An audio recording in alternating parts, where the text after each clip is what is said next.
신명기 19장 1절에서 10절 말씀으로 도피성이라는 제목을 가지고 하나님 말씀 전하도록 하겠습니다. 자, 도피성이 뭐냐? 먼저 우리가 그 정의를 한번 생각해 보려 합니다. 도피성 말 그대로 도망하여서 피할 수 있는 성읍을 뜻합니다. 도피라는 말이 국어사전에 보면 도망하여 몸을 피하다 이렇게 되어 있더라고요. 도망하여 몸을 피할 수 있는 성읍, 그곳이 바로 도피성입니다. 자, 누가 이 도피성으로 도피를 하느냐? 살인자가 도피를 합니다. 살인자. 듣기만 해도 무서운데 사람의 목숨을 빼앗은 그 살인자가 도피성으로 피하게 됩니다. 자, 그런데 살인자이긴 살인자인데 일부러 고의를 가지고 죽인 살인자 말고 아무 원한 없이, 성경의 표현에 의하면 원한 없이 부지중에 그의 이웃을 죽인 사람, 고의가 아니라 부지중에 내가 의도하지 않았는데 사람을 죽인 사람, 이런 사람이 도피성으로 피합니다. 또 세 글자로 오살자, 또 우리의 법적인 용어로는 과실치사, 이렇게도 부를 수 있겠습니다. 자, 신명기 19장 4절의 말씀을 보면 살인자가 그리로 도피합니다. 어디요? 도피성으로. 자, 그런데 어떤 살인자? 고의성이 없는, 원한이 없이 부지중에 그의 이웃을 죽인 사람, 그런 살인자의 경우에 도피성에 피할 수 있다.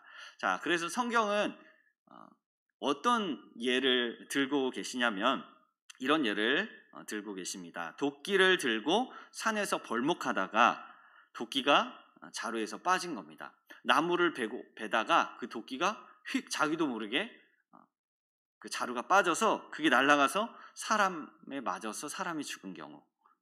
몰랐죠. 부지중에 원한도 없습니다. 그런 경우에 좀 억울한 일이 일어난 거죠. 의도하지 않았는데 자기 자신이 살인자가 된 이러한 경우에 그 사람이 도피성으로 피할 수 있다. 자, 그런데 하나 또 중요한 것은 이스라엘 사람들만 도피성을 이용할 수 있었던 것은 아닙니다. 그러면 뭐냐? 이스라엘 사람 말고도 타국인들도 이 도피성으로 피할 수 있었습니다. 그리고 이스라엘에 거류하는, 잠깐 머무는 사람들도 이 도피성으로 살인사건이, 자기도 모르게 살인사건이 났을 때 피할 수 있었던 겁니다. 그러니 이 도피성이 누구든지 도피할 수 있는 곳이었다라는 것. 그래서 민수기에 보면 35장 15절에 보면 6성읍이 이제 도피성으로 지어지는데 거기는 이스라엘 자손, 당연히 이스라엘 사람들은 피할 수 있는데 놀라운 건 타국인들도, 이방인들도 이 도피성을 이용할 수 있다는 겁니다. 그리고 이스라엘 중에 거류하는 사람들, 그곳에 있는 거류민들이 도피성을 이용할 수 있다. 자, 그렇다면 누구를 피해서 도피성으로 갈까요? 살인사건이 나면 누구를 피해서 이 오살자, 이 부지중에 살인사건을 저지른 이 사람은 누구를 피해서 도망가느냐? 바로 복수하려는 사람을 피해서 도망갑니다. 그렇죠. 자, 살인사건이 일어나면 그 가족들이 있을 겁니다. 그 유족들이 굉장히 화가 나겠죠. 아주 분노와 증오심이 생기게 될 겁니다. 그때 보통 그 가족 중에 피해 보수자라는 사람이 한 사람 세워집니다. 이 사람이 그 살인자를 찾아가서 복수하는 일을 감당하는 거죠. 자, 이 사람이 지금 자기 가족이 원한이 있건 없건 이 가족들은 상관없습니다. 내 가족이 죽었기 때문에. 그래서 누가 도대체 이런 일을 벌였냐? 그래서 찾아가서 그 사람을 죽이려고 할 것입니다. 자, 그렇기 때문에 이러한 그 유족들을 피해서 정말 피를 갚으려는 피해 보수자, 피해 복수자를 피해서 도망가는 곳, 그곳이 도피성이었다. 자, 아까 6성읍이라고 나왔는데 레위인들에게 이게 주어집니다. 위치를 한번 제가 지도로 준비했는데 추정되는 그런 곳입니다. 특별히 요단 동쪽은 더 어떤 특정 지을 수 없는 그런 부분이 있는데 그래도 어느 정도 큼직큼직한 위치를 보면 이렇게 되어 있습니다. 요단강을 가운데 요단강을 중심으로 해서 동쪽에 3개, 그리고 서쪽에 3개 이렇게 해서 대칭이 또 어느 정도 맞게 지역적인 분배까지 하나님이 고려하셔서 6개의 도피성을 주셨다라고 여러분들이 머릿속에 한번 생각해 보시면 좋겠습니다. 자, 레위인들에게 48성읍, 48성읍이 주어지는데 그 중에 6성읍이 도피성으로 구별이 됩니다. 그래서 지금 보신 것처럼 동쪽에 3개, 서쪽에 3개의 성읍이 이제 주어지죠. 유대 전승에 의하면 모세가 동쪽에 도피성을 짓고 여호수아가 가나안 땅 들어가고 나서 이제 성경에는 안 나옵니다. 그런데 3개를 여호수아가 지었다. 그런 전승도 있습니다. 어찌 되었건 6개인데 또 학자들에 따라서는 9개까지 가능했다 이렇게 주장하기도 하는데 일반적으로 6개라고 생각이 됩니다. 자, 그래서 아까 그 위치를 보시면 지리적으로 아주 지리적인 안배가 잘 되어 있습니다. 한쪽으로 몰려 있거나 또 완전히 흩어져 있거나 이게 아니라 적절하게 이스라엘 전역을 이렇게 커버할 수 있도록 중간중간에 양쪽에 거의 대칭적으로 이렇게 하나님께서 주셨다. 자, 왜 이랬느냐? 왜 하나님께서 이렇게 지리적으로 도피성을 여기저기 군데군데 두셨을까요? 왜 그랬느냐? 신명기 19장 6절을 보면 우리가 알 수 있습니다. 자, 우리 한번 읽어보겠습니다. 시작. 그 사람이 그에게 본래 원한이 없으니 죽이기에 합당하지 아니하나 두렵건대 그 피를 보복하는 자의 마음이 복수심에 불타서 살인자를 뒤쫓는데 그 가는 길이 멀면 그를 따라 잡아 죽일까 하노라. 여러분 이해되셨어요?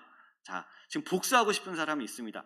원한이 없는 사람이에요. 전혀 원한이 없지만 그 사람은 어떻게 보면 억울한 사람이지만 그래도 내 가족이 죽었기 때문에 가족은 화가 나는 거죠. 그래서 복수심에 불타서 그 사람을 찾아갈 겁니다. 그때 이 오살자, 부지 중에 살인한 사람은 빨리 도망가야겠죠. 그런데 도피성이 한쪽에 몰려 있다. 저기 멀리 있다. 그러면 가다가 이 사람한테 잡혀서 죽을 수 있기 때문에 하나님께서 이 오살자, 부지 중에 원한이 없는데 살인을 한 이 사람을 보호하시기 위해서 적절하게 도피성을 주셨다. 어디든지 또 누구든지 피할 수 있도록 하신 그런 하나님의 섬세한 배려를 우린 도피성을 통해 알 수가 있습니다. 자, 또한 접근이 쉽도록 하셨습니다. 여기가 아주 가기 어려운 곳이 아니었던 겁니다. 어떤 사람은, 그래서 어떤 학자는 이거는 도심 한가운데였다 이렇게 얘기하기도 합니다. 아주 가기 쉬웠다. 자, 그 근거가 뭐냐면 19장 3절입니다. 자, 한번 읽어볼까요? 시작. 내 하나님 여호와께서 내게 기업으로 주시는 땅 전체를 세 구역으로 나누어 길을 닫고 모든 살인자를 그 성읍으로 도피하게 하라. 아멘. 자, 길을 닫습니다. 뭐를 위해서요? 어디로 가는 길입니까? 도피성으로 가는 길. 우리가 생각하면 보통 살인자 그런 사람을 그 도끼 날아갔어도 자기가 잘못한 거잖아요. 이렇게 주장할 수도 있겠죠. 그런데 하나님은 그러지 않으셨어요. 도피성 자체 지리적으로도 안배도 하셨지만 그곳으로 가는 길을 닦았습니다. 길 혼자 내지 않죠. 모든 백성들이 모여서 그 일을 감당했어야 하는 거죠. 그러니까 그 공동체가 전체적으로 이 도피성이라는 걸 아주 중요하게 여기는 사회가 이스라엘 사회였고 그게 하나님의 마음이었다는 겁니다. 그래서 도피성으로 가는 길은 아주 잘 나져 있었던 것이죠. 그래서 어떤 사람들은 이거는 이스라엘 아주 도심 한가운데 있지 않았나 이런 생각도 하게 되는 겁니다.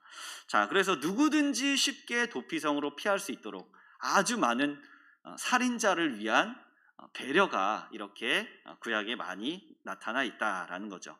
자, 그러면 이 도피성이 있음으로써 보호하는 것들이 있습니다.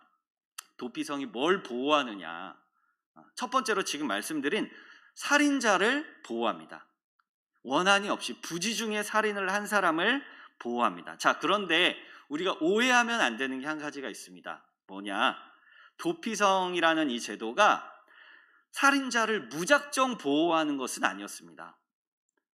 살인자면 무조건 거기 가면 산다, 이게 아닙니다.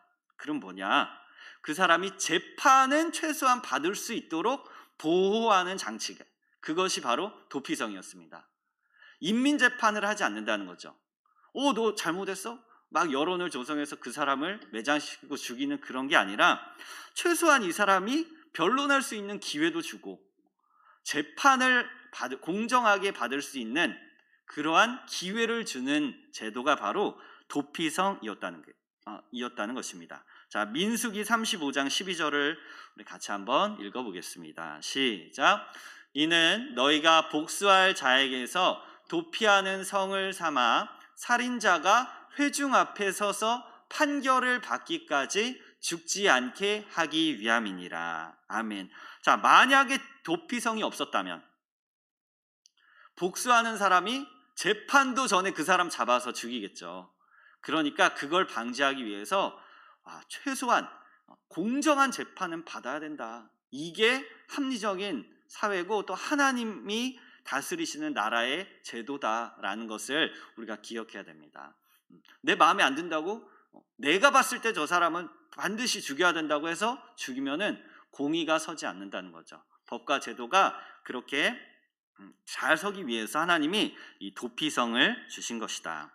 자, 또 그렇게 그런 이후에 재판을 받게 돼요. 실제로 재판을 받게 되면 그 사람이 이제 잘못이 있는지 없는지 따져보게 되고 그 이후에 이 사람이 이제 다시 도피성으로 재판받고 다시 도피성으로 가서 그곳에서 유족들을 피해서 평생을 안전하게 살게 됩니다. 민수기 35장 24절 25절에 보면 친자, 살인자와 그 피를 보복하는 자, 그 유족들 간에 판결이 잘 일어납니다. 그래서 그 이후에는 이제 유족들에게 다치지 않도록, 살인당하지 않도록 그 살인자를, 오살자를 건져내서 그가 피하였던 도피성으로 다시 돌려보냅니다. 그래서 거기서 유족들이 눈에 불을 켜고 복수심을 가지고 그 사람을 죽이려 하지만 이 사람은, 오살자는 도피성에 잘 피하여서 안전하게 살아갈 수 있다라는 거죠. 자, 이게 첫 번째 보호 대상입니다. 도피성이 보호하는 첫 번째 대상은 바로 살인자. 두 번째 보호 대상은 뜻밖에도 누굴까요? 바로 유족을 보호하는 겁니다. 도피성이. 이상한데요? 그죠? 살인자는 보호하는 게 맞는 것 같은데 도피성으로 피하니까 피하는 사람을 보호하지 왜 지금 죽이려고 쫓아가는 이 사람을 보호하는 거냐라고 생각할 수 있는데, 자, 이 사람이 성경에 뭐라고 되어 있냐면 아까 읽었던 19장 6절을 보면 마음이 복수심에 불타는 사람입니다. 이 유족이, 피해 보수자라는 사람이. 그래서 살인자를 뒤쫓아가는데 잡히기만 하면 죽인다, 이런 사람인 거죠. 자, 이 사람을 어떻게 보호할 수 있느냐? 당장에 내가 죽이려는 사람이 눈앞에 사라지니까 이 사람이 좀 마음의 평정심을 찾을 수 있는 기간을 얻게 되는 겁니다. 이해되셨나요? 만약에 저 사람이 지금 계속 내 앞에 도망간다, 그러면 조금이라도 더 빨리 뛰어서 그 사람을 죽이겠죠. 그런데 그게 아니라 이 사람이 도피성으로 들어가 버리니까 막 부는 나고 막 씩씩대고 있는데 그래도 마음의 냉정을 다시 한번 찾고 이성적으로 자기 자신을 돌이켜보는 그러한 기간을 갖게 만드는 것이 도피성이었다는 겁니다. 그래서 이 도피성이 살인자도 보호하지만 억울하게 죽게 된 그 사람의 가족들, 유족들도 함께 보호하는 것이다.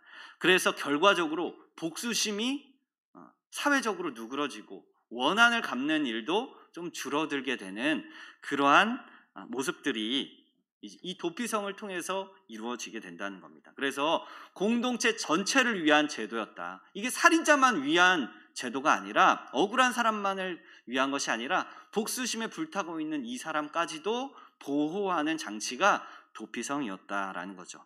자, 또 있습니다. 도피성이 뭘 보호하느냐? 세 번째로 땅을 보호합니다.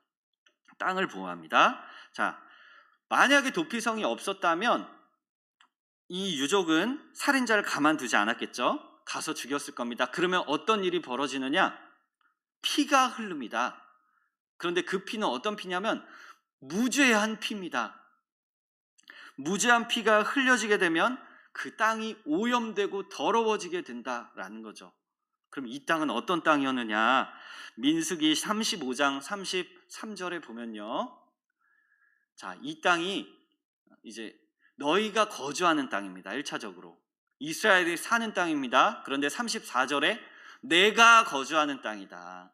이 땅이 하나님이 거하시는 땅이었다라는 겁니다. 하나님의 선물임의 동시에 하나님이 거하시는 땅이었기 때문에 이곳을 더럽히면 안 된다. 근데 뭐가 더럽히느냐? 33절에 보면 피가 땅을 더럽힌다라고 하셨습니다. 살인이 일어나는 것 자체가 땅이 더러워지는 것을 구약에서 말씀하고 계십니다. 그래서 오늘 읽은 신명기 19장 10절에 땅에서 무죄한 피를 흘리지 말라. 이 오살자는 지켜야 된다. 그게 너희를 살리는 길이다라는 것을 하나님이 말씀하고 계시는 거죠. 자, 그래서 살인자도 보호하고 복수하려는 사람도 보호하고 땅도 보호하여 이스라엘 공동체가 하나님이 기뻐하시는 공동체로 그 나라로 잘 서기를, 평안하기를, 평강이 있는 그러한 나라가 되기를 원해서 하나님이 도피성을 주신 겁니다. 자, 이렇게 도피성 제도를 말씀드렸는데, 자, 그렇다면 살인자는 도피성으로 들어가면 평생 못 나오는데 나올 수 있는 방법이 한 가지가 있습니다. 어떻게 하면 나오느냐? 자, 어떻게 하면 나올까요? 일단 먼저 그 사람이 죽으면 나옵니다. 그 사람이 죽으면 살아서는 못 나오고 죽어서 시체로 나오겠죠. 그런데 살아서 나올 수 있는 방법이 한 가지가 있습니다. 살아서 나올 수 있는 방법 뭐냐? 당시에 대제사장이 죽으면 나올 수 있습니다. 살인자로 두려워서 벌벌 그곳에서 숨어서 또 지내는데 대제사장이, 그 당시 대제사장이 죽으면 이 사람 대신 죽은 걸로 인식이 돼서 이 사람은 자유의 몸을 얻게 됩니다.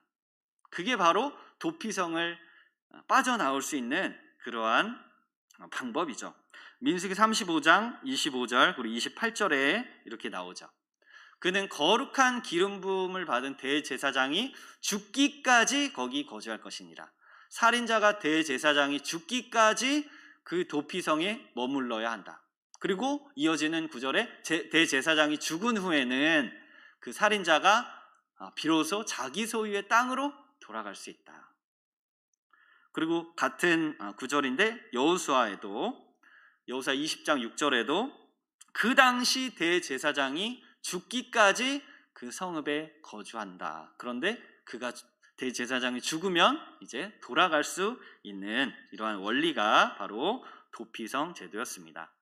자, 대제사장은 누구냐면 하나님과 이스라엘을 이어주는 중간자의 역할을 감당하는 사람이었습니다. 이스라엘이 바로 하나님을 이렇게 마주할 수가 없어서 중간에서의 역할, 그것을 제사장이 감당했고 가장 위에 있는 대제사장이 또 있었는데 이 사람이 죽게 되면은 이제 살인자가 고향으로 돌아간다. 그래서 이거를 이렇게 얘기할 수 있습니다. 죽음으로만 자유케 되는 원리다. 누군가가 죽으면 다른 사람이 살게 된다. 이런 원리로 우리가 생각해 볼 수 있습니다. 또 죽음으로만 용서받는 원리다. 절대 용서 못 받습니다. 살인자는. 그런데 누군가가 대신 죽어주면 이 사람이 마치 용서받는 것처럼 자유케 되는 그러한 결과를 얻게 된다는 거죠. 또 죽음으로서만이 복수심이라는 것도 사라지게 되는구나. 그렇죠. 자유케 되는 이게 개인적인 그런 제도가 아니라 법적인, 국가적인 제도입니다. 그래서 이거는 살인자도 보호하고 그리고 유족들의 그 복수심까지도 누그러뜨리는 그러한 방식으로 유족들도 보호한다. 또 땅도 보호함으로 하나님의 영광을 훼손하지 않는 그러한 모습까지 유지시켜주는 아주 중요한 제도였다라는 거죠. 자, 오늘 우리는 도피성 제도를 한번 살펴봤습니다. 여러분, 도피성 잘 알고 계셨지만 오늘 한 번 더 들으셨는데, 자, 이 도피성 제도를 통해서 얻을 수 있는 교훈이 뭔가 우리 삶에 좀 더 명쾌하게 한번 적용해 보았으면 좋겠습니다. 첫 번째, 제가 두 가지를 말씀드릴 텐데요. 첫 번째는 뭐냐? 예수님이 우리의 도피성이 되신다라는 겁니다. 예수님. 자, 믿으십니까? 네, 우리가 살다 보면 억울한 일이 벌어질 수가 있습니다. 내가 의도하지 않았는데, 원한이 없는데 또 부지 중에 어떤 오해를 사거나 억울한 일을 당할 수가 있다. 자, 그럴 때 우리는 두렵게 되죠. 어디로 도망가야 될지, 도피해야 될지 모릅니다. 이 문제를 어떻게 해결해야 될지, 어떻게 또 내가 이걸 책임져야 되는지, 그런 책임감이 주어지면 굉장히 막막할 때가 있죠. 자, 그때 우리는 어떻게 해야 되느냐? 진짜로 어디로 이렇게 도망가고 현실을 도피하는 것이 아니라 어떻게 해야 되느냐? 예수님께 도피해야 된다.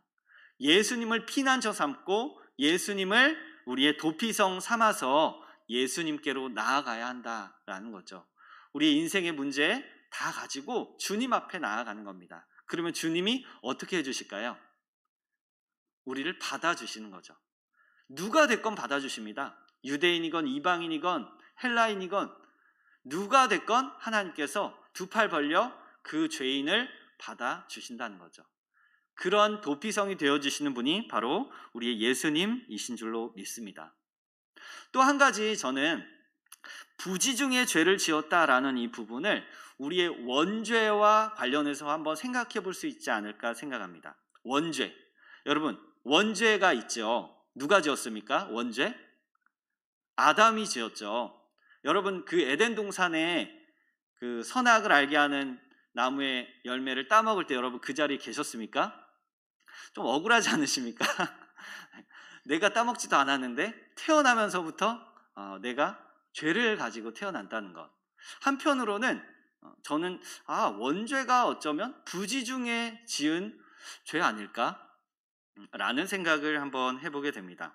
우리가 의도하지 않았지만, 나는 에덴 동산에 가본 적도 없지만, 그런데 그 죄에 대한 책임이 나에게 다 주어졌고, 그리고 그 죄로 인한 오염도 나에게 그대로 적용이 되어서 내가 전적으로 타락한 사람이 되었다는 것. 로마서 3장 9절에 보면 유대인이나 헬라인이나 다 죄 아래 있다. 3장 23절에 모든 사람이 죄를 범했다. 그래서 하나님과 원수되었다. 아까 복수심에 불탄 사람이 그 살인자를 어떻게 생각했을까요? 원수라고 생각했을 겁니다. 철천지 원수, 내 가족을 죽인 원수. 그런데 하나님과 우리 사이가 그런 원수였다. 우리가 뭘 잘못했는데 원수가 됐습니까? 아담이 지은 죄. 그러나 그 우리가 부지중에 태어나기도 전에 있었던 그 죄지만 우리가 그 책임을 다 지게 돼. 죄책이 우리 가운데 있다는 거죠. 자, 그렇다면 우리는 이 원죄를 어떻게 벗어날 수 있는가? 아까 자범죄에 대한 부분을 말씀드렸지만 원죄도 마찬가지입니다. 어떻게 해야 될까요? 예수님께 나아가면 되는 겁니다. 예수님께 우리가 피하면 예수님이 우리의 도피성이 되어주시니 그러면 우리는 안전하게 되는 겁니다. 그게 어떠한 죄인 건 간에, 원죄이건 자범죄이건 어떠한 죄이건 간에 주님께 가면 우리의 죄와 허물은 다 용서가 되고 주님이 너그럽게 우리를 받아주신다는 것이죠. 우리가 이스라엘인이건 헬라인이건 그 어떤 사람이건 타국인이건 잠시 거류하는 사람이건 간에 우리가 주님께로 피하면 죄 용서받고 안전한 삶을, 또 영생의 삶을 살 수 있다는 것이죠. 또 대제사장이신 우리 주 예수님은 우리를 대신해서 십자가에 죽으셨습니다. 그래서 그 피값으로 우리가 생명을 얻게 된 것입니다. 이 도피성의 그런 하나하나의 구약의 말씀들이 여전히 신약 가운데 우리 가운데 계시되신 그 예수 그리스도에 대한 의미 안에 잘 들어가져 있다. 우리가 도피성을 한번 더 깊이 생각해 본다면 예수님의 구원이라는 것이 이런 것이구나. 예수님의 용서라는 것이 이런 것이구나라고 한 번 더 생각하게 될 줄로 믿습니다. 오직 주님만이 저와 여러분을 구원하시고 자유케 하시는 도피성이심을 믿는 저와 여러분 될 수 있기를 예수님의 이름으로 축원드립니다. 자, 두 번째로 예수님이 도피성이시니 이제 우리도 다른 사람의 도피성이 되어주자.